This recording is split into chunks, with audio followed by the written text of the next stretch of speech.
Hey everyone, my name is Mandy and welcome to my channel. Today we're going to be talking about the 7 things that I did to make life so much easier in my homeschool.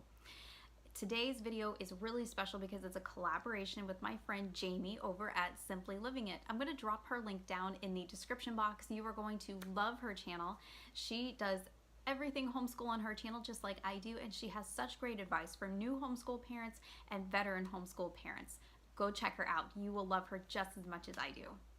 All right, guys, so let's talk about the 7 things that have made my life so much easier when it comes to homeschool. And a lot of these things you find just through your basic going through the motions type thing, but I thought it would be great if we could just kind of compile all of these so you guys can start off on the right foot. So number 1 is prep. And I can't explain how important prep is when you're talking about school or homeschool. Now, as a teacher, I used prep to the maximum, and that meant daily prep and prep in the evening time as well because I had so many students. But here in homeschool, that basically means making sure that the room is clean and picked up, and my kids help with this, making sure that we have all of the right books and materials, and that the board, I even do, with our Abeka curriculum, I actually put all of the things that we need to do on the board. So when I come in the morning, I don't even have to worry about it. I just have to open and go, and everything is already prepped up there for them. For my oldest child, that might mean actually putting together a little schedule for him and letting him check things off as he wants to go. And that makes things so much easier. That means that kids aren't up and out of their seats, and that means that we're not scrambling to find things. So number 2 is meal planning. I live, eat, and breathe my meal plan. If it wasn't for my meal plan, I would make it to about 4 o'clock every day, and then I would forget about dinner, and I really struggled with this before I really nailed down meal planning.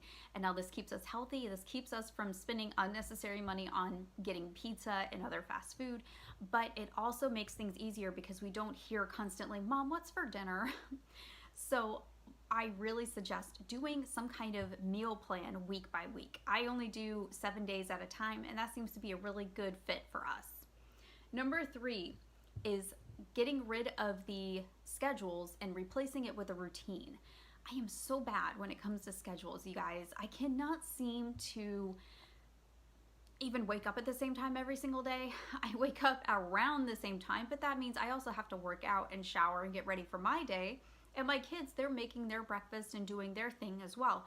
So I don't like to say that we start school exactly at 9 o'clock on the dot, because honestly, we don't. Sometimes we don't start till 10. But I do replace scheduling with a routine, and that basically means that instead of like at 8 o'clock we do this, 9 o'clock, 10 o'clock, 11 o'clock, we basically say, well, we have breakfast first, and then we get dressed, and then we start language arts, and then we do math. We do things in order, which is a routine, rather than a schedule and try to play beat the clock. Number 4, making sure that you have all the materials that you need for at least a week. Now, this is really vital to my homeschool sanity or to my motherhood sanity, however you want to put it.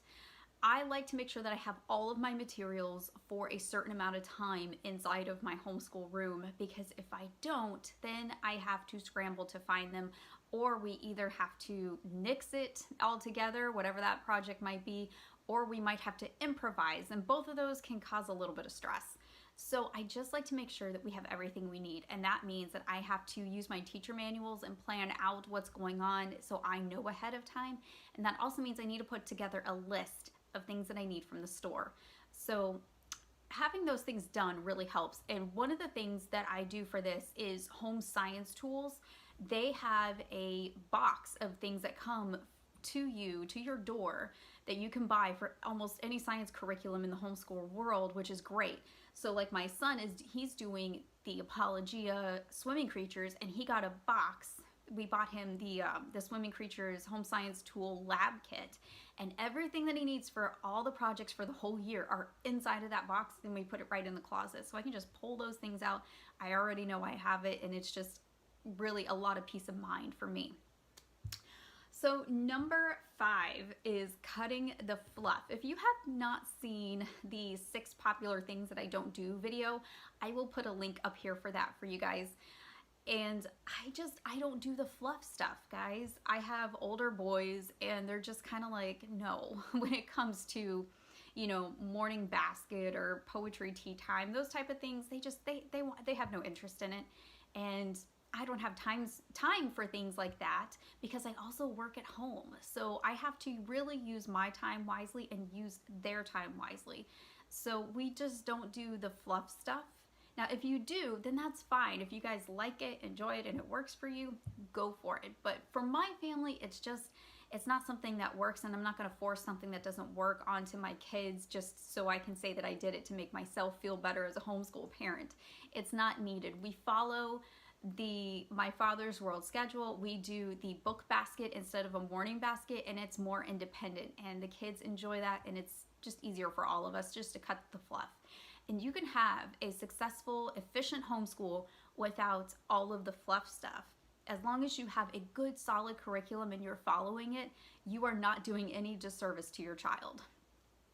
So number 6 is finding an organization system that works for you. I'm really bad about this, you guys.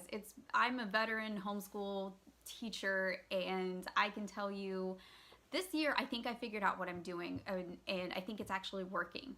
I created a little file system for myself. So my kids, they have a little file crate. You might have seen that in some of my other videos for their My Father's World worksheets. Now, what I do for the work that is finished is I make a portfolio for my kids at the end of every year. Some states like these, some states you don't have to worry about it. I don't really have to worry about it in my state, but I just like to keep records for myself. It just makes me feel better. And what I do is I take some of their work that they have done throughout the year and I put it in the binder at the end of the year, and we have like a whole binder of that child's grade year, and we've done this since the beginning and we all really enjoy it. But that also means that I just don't chuck the papers when we're done with them, and I have paper everywhere. So I don't know what it is about homeschool moms and paper clutter, but it just happens. So I bought these file organizers that go on the wall, and I put in a file folder in each of those, and they are for finished work that they haven't finished yet, and work that are in like just some extra worksheets. And I have 3 of them up on my wall in the homeschool room, and that seems to really keep the paper clutter off their desks and everywhere, and I know exactly where it's at, so I can file it away when I need to. Number 7, the last one, is have your kids involved in picking curriculum. And it's one of those things that I think has really helped with our homeschool year, is having the kids involved with the curriculum picking process.